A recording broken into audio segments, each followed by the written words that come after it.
আসসালামু আলাইকুম এভরিওয়ান, কেমন আছেন সবাই? আশা করছি সবাই অনেক ভালো আছেন। বাঙালির ঐতিহ্যবাহী একটি ডেজার্টের মধ্যে হচ্ছে গুড়ের পায়েস। আজকে সেই খেজুরের গুড়ের পায়েসের রেসিপি আপনাদের সাথে শেয়ার করব। আর মজাদার খেজুরের গুড়ের পায়েস কিন্তু এই শীতের সময়ে কম বেশি সবাই রান্না করে থাকেন, খেয়ে থাকেন এবং খুবই পছন্দ করেন। জনপ্রিয় এই রেসিপিটি যদি ভালো লাগে তাহলে একটু লাইক দিয়ে দেখে নেবেন।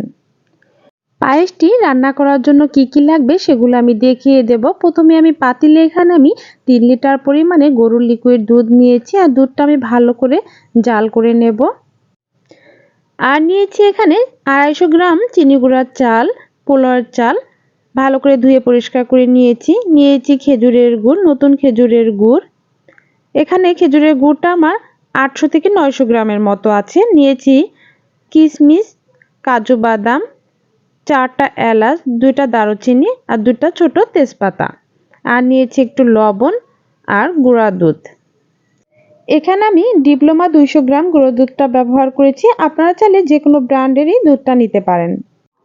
দুধের মধ্যে বলক আসলে তার মধ্যে দিয়ে দিব ধুয়ে রাখা চালগুলো। আর চালগুলো দিয়ে ভালো করে নেড়ে চেড়ে নেব যাতে করে দলা ধরে না যায়। অনেক সময় দেখা যায় যে গরম দুধের মধ্যে বা ফুটন্ত দুধের মধ্যে চাল দিলে চালগুলো দলা পেকে যায়, এজন্য বারবার ভালো করে নাড়তে হবে।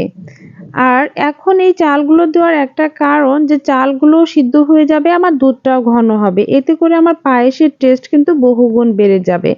আমি এই দুধ দিয়েই চালটা সিদ্ধ করব এবং দুধটাও একই সাথে ঘন হয়ে যাবে।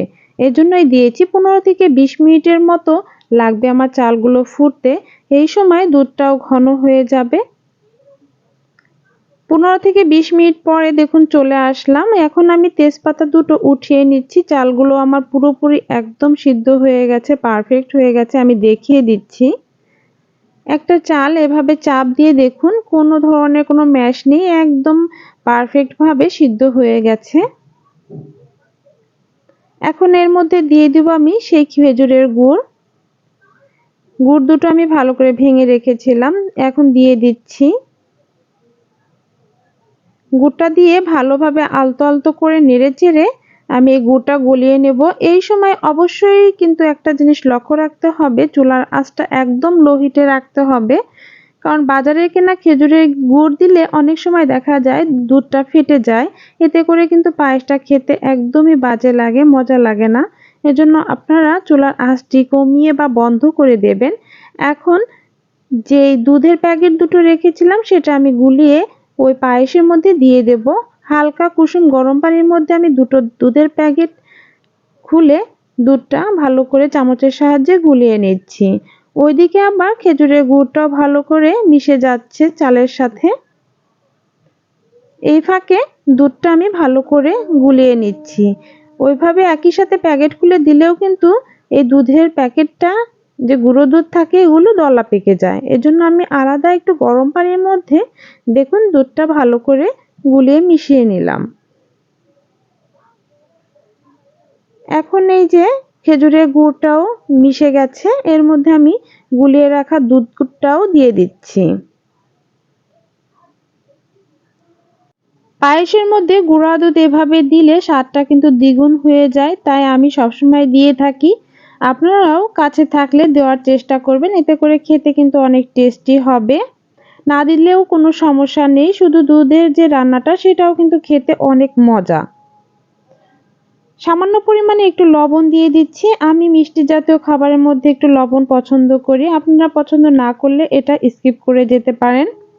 ভালোভাবে নেড়েচেড়ে নিয়ে আমি এখন একটু বলক তুলে নিচ্ছি, সবগুলো যাতে ভালোভাবে মিশে পায়েসটা পারফেক্ট হতে পারে। দেখুন আমার বলক চলে এসেছে। এখন এর মধ্যে দিয়ে দিচ্ছি সেই কাজু বাদাম এবং কিশমিশ। এগুলো ভালো করে আমি ধুয়ে রেখেছিলাম, দিয়ে দিলাম এর মধ্যে। দিয়ে আরেকটু মিশিয়ে নিলেই তৈরি হয়ে যাবে আমার খেজুরের গুড়ের পায়েস। বাদাম এবং কিশমিশ আমি সব জায়গায় মিলিয়ে দিলাম।